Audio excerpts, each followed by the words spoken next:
Mix by Rakesh कामत इलाका किसी का हुक्म होगा।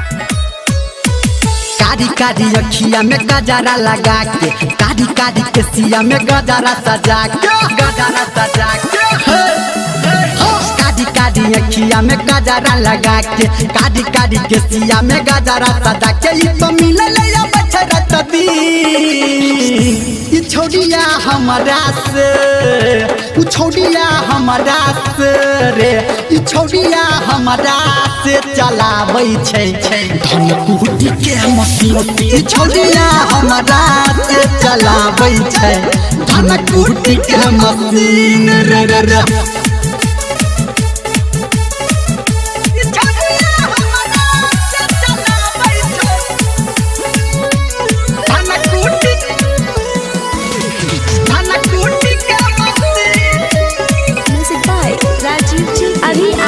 मिक्स बाय राकेश कामत इलाका हमारा होगा।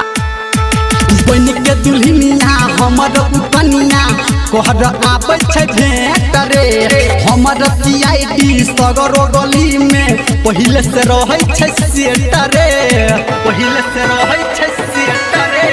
बन के दुल्हनिया हमर उपनिया कोहर आबै छै भेंट रे, हमर सीआईडी सगरो गली में रहै छै पहिले से सेट रे।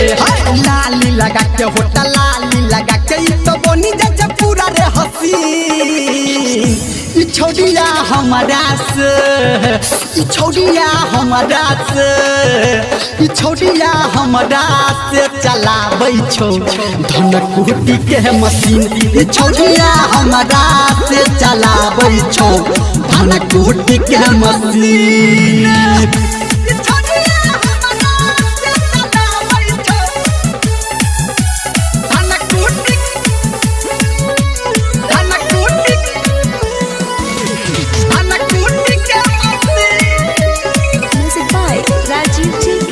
मिक्स बाय राकेश कामत इलाका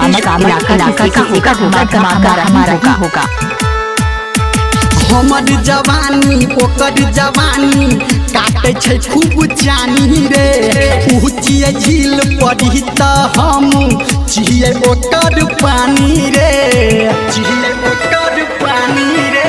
हमर जवानी ओकर जवानी काटे छै खूब जानी रे, ऊँचिए झील पड़ी त हम छिए ओकर पानी रे।